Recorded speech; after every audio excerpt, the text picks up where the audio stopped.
Saludos, mi nombre es Yesenia López, estudiante de Derecho en la Universidad Bicentenaria de Aragua, Núcleo Puerto Ordaz. Estaremos conversando sobre la materia Derecho Probatorio 2 con el profesor José Luis Tomás. Trataremos el punto sobre las limitaciones de la libertad de prueba. Y cuando eso acontece hay que estudiar, ¿verdad?, según el sistema acusatorio penal, 4 asuntos. Número 1, la licitud de la obtención de la prueba. Número 2, la idoneidad de los medios de prueba. Número 3, la utilidad de la prueba. Y número 4, las reglas legales de pruebas obligatorias y las prohibiciones de prueba. La licitud de la obtención de la prueba o de la fuente de la prueba, según el autor Pérez, 2003, dice, explica que el principio de la ilicitud de la prueba es un requisito intrínseco de la actividad probatoria y consiste en que solo son admisibles como medios de prueba aquellos cuya obtención se haya producido conforme a las reglas de la legislación procesal y de los convenios internacionales en materia de derechos humanos. La licitud de la prueba abarca, según el autor, 2 aspectos fundamentales, que son, en primer término, el aspecto formal o directo, que consiste en el cumplimiento de las formalidades específicas establecidas por la ley procesal o por leyes especiales para la obtención de la evidencia o fuente de prueba. Estos requerimientos referidos a la necesidad de orden judicial es para realizar registros, allanamientos, intercepción de correspondencia, comunicaciones telefónicas, grabar directamente a personas, la presencia de testigos instrumentales, imparciales o del imputado. Se aprecia entonces que los requisitos formales para la licitud de la prueba constituyen una limitación establecida a la actuación de los órganos de investigación y acusación y a favor del ciudadano, por lo cual estas reglas son de libertad. En segundo término, vemos que el aspecto indirecto o material del principio de licitud de la prueba exige que la prueba no haya sido obtenida mediante engaño, coacción, tortura física o psicológica, ni por medios inópticos o tampoco por efectos de fármacos estupefacientes que afecten, ¿verdad?, la voluntad de la persona. Al tratar sobre la idoneidad y la pertinencia de la prueba como límite de la libertad probatoria, hay que considerar la conducencia de la prueba, que es su cualidad de ser apropiada para demostrar los hechos del proceso. Mientras la pertinencia de la prueba puede precisarse como la relación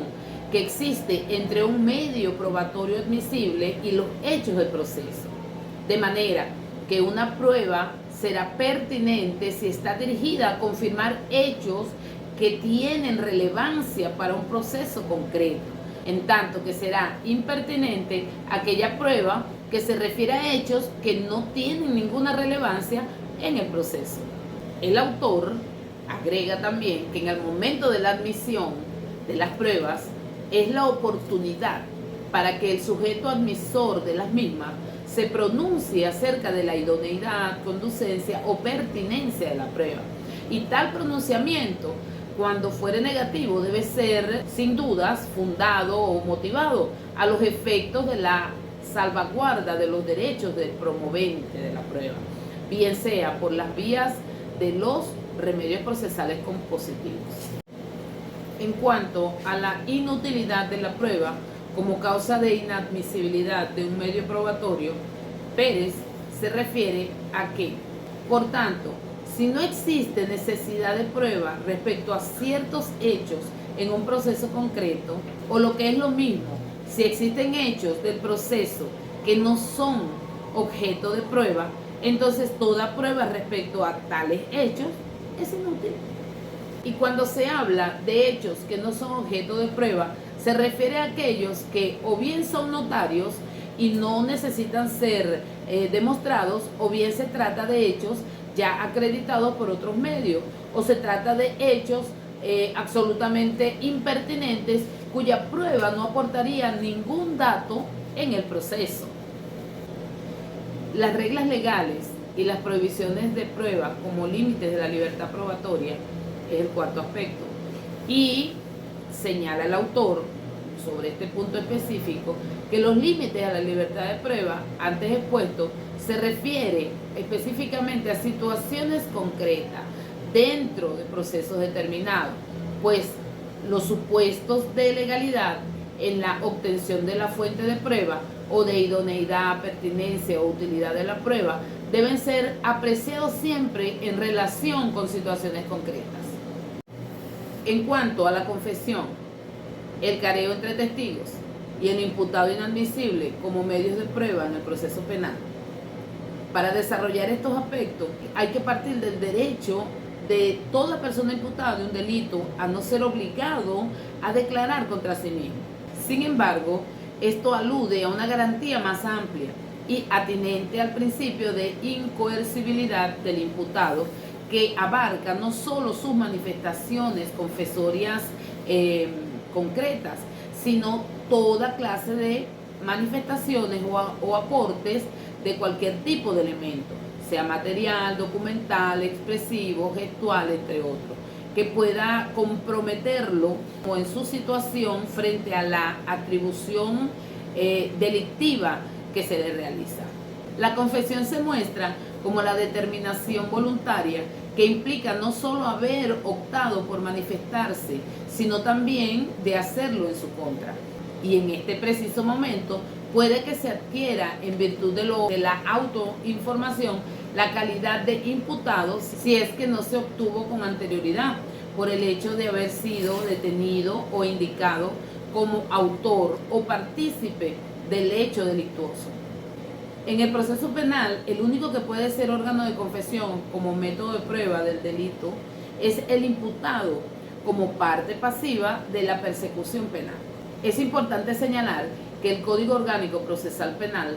no contempla la prueba de confesión dentro de las normas que tratan sobre el régimen probatorio y los requisitos de la actividad probatoria. Del artículo 197 al 242 solo se prevén allí las inspecciones, el testimonio, experticia y grabaciones, además de que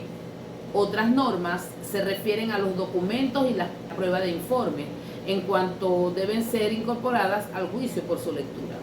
Entonces, en concreto, decimos que la confesión no es un medio de prueba que puede ser promovido por las partes en sus respectivas oportunidades. A nadie puede pasársele esta idea por la cabeza, sino que se produce voluntariamente a través de la declaración del imputado, cuando desde él, pues de su propia voluntad, quiere hacerlo. Por otra parte, en lo que corresponde a el careo, el autor Pérez señala que el mismo es considerado por muchos doctrinarios como una peculiaridad o actividad complementaria de la prueba testifical,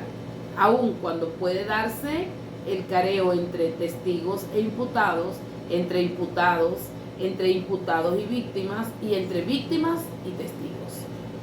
Sobre el careo podemos agregar lo siguiente, que relata el autor, o que asume el autor, o que especifica el autor, que es lo siguiente, que el careo viene siendo como la confrontación de las personas cuyas declaraciones sean discrepantes sobre un mismo hecho o se incominen recíprocamente. El careo se practica poniendo a uno frente al otro y exhortándolos a enfrentarse de palabra, a fin de que se pueda comprobar cuál de ambos o de las personas se pueda intimidar ante el planteamiento de la otra persona. El careo está contenido en el artículo 236 del Código Orgánico Procesal Penal, en forma amplia en cuanto a los sujetos, a pesar de que se está situado en la sección referente al testimonio, lo cual resulta evidente, ya que son los testigos, por lo general, que son sometidos a este careo. Ya para finalizar, vamos a tratar los siguientes puntos: la prueba de reconstrucción de los hechos, la experimentación judicial y los videoconferencias. Para Palacio 2004, la reconstrucción de los hechos es el acto mediante el cual, utilizando las versiones suministradas por el imputado, la víctima o testimonio, o de las conclusiones formuladas por los peritos, se produce artificialmente en presencia del juez o miembro del tribunal el supuesto hecho delictivo, o una fase o circunstancia de él a fin de corroborar o de desvirtuar el resultado de aquella prueba. Entonces tenemos que la reconstrucción de los hechos es un acto procesal que consiste en la reproducción artificial e imitativa de un hecho en las condiciones en que se afirma o se presume que fue acontecido, con el objetivo de comprobar si se efectuó o pudo efectuar de un modo determinado. En cuanto a la experimentación judicial o prueba científica, es aquella que se practica a través del método científico, cuyos métodos de contrastación y normas experimentales han sido convalidadas teórica y experimentalmente por la comunidad científica. En cuanto al sistema de videoconferencias, Delgado señala que es una prueba innominada y son una modalidad de la regulada prueba testimonial, según se trate de ese órgano de prueba que declare a través de ese procedimiento técnico, electrónico o satelital.